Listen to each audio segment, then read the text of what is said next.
एक के बाद एक सीरियल ब्लास्ट, कहीं सब्जी के ठेले पर धमाका तो कहीं दुकानों पर बारूद का धुआं। आसमान हो जमीन हो, कब कहां धमाका हो जाए, महीनों से लेबनान इसी संकट में कैद है। जो पेजर हिजबुल्लाह के आतंक फैलाने का साधन था, वही उसके लिए काल साबित हो गया। हिजबुल्लाह की ताकत को ही उसकी मौत का सौदागर साबित कर दिया गया। इजराइल की तरफ से ये बिसात किसी और ने नहीं, खुद प्रधानमंत्री बेंजामिन नेतन्याहू ने बिछाई थी। על אדמת הולנד. ההתקפה המשפטית הנפשעת נגד מדינת ישראל לבית הדין הבינלאומי בהאג, וההתקפה האלימה הנפשעת נגד אזרחי ישראל. हिजबुल्लाह पेजर अटैक के पीछे इजराइल का हाथ बता रहा था।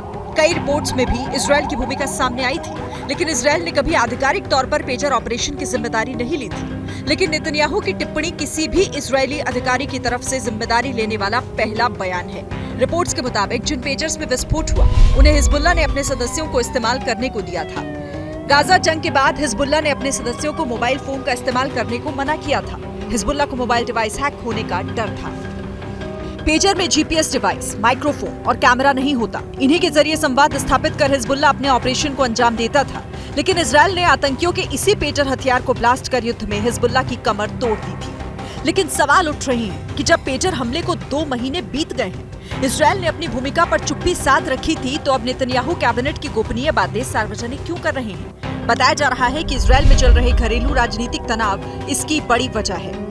नेतन्याहू के नेतृत्व वाली इजरायली सरकार कई जांच का सामना कर रही है, जिनमें अंतर्राष्ट्रीय मीडिया को कथित रूप से झूठी खुफिया रिपोर्ट लीक करने का मामला भी शामिल है। एक सैन्य अधिकारी को ब्लैकमेल के मामले में इजरायली पीएमओ के चीफ ऑफ स्टाफ का नाम सामने आया है। बताया जा रहा है कि अपने खिलाफ गुस्से की इसी आग में पानी डालने के लिए नेतन्याहू राष्ट्रवाद की चेतना जगा रहे हैं। हिजबुल्लाह पर पेजर ब्लास्ट की कार्रवाई को कबूल कर खुद की छवि मजबूत और सशक्त नेता के तौर पर पेश कर रहे हैं, क्योंकि सितंबर में हुए पेजर अटैक ने इजराइल हिजबुल्लाह युद्ध की तस्वीर बदल दी थी।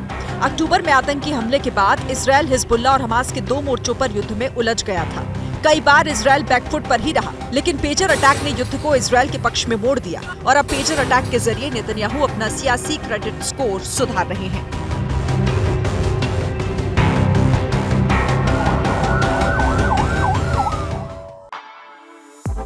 For exclusive and insightful videos, subscribe to our new channel ABP Live Premium.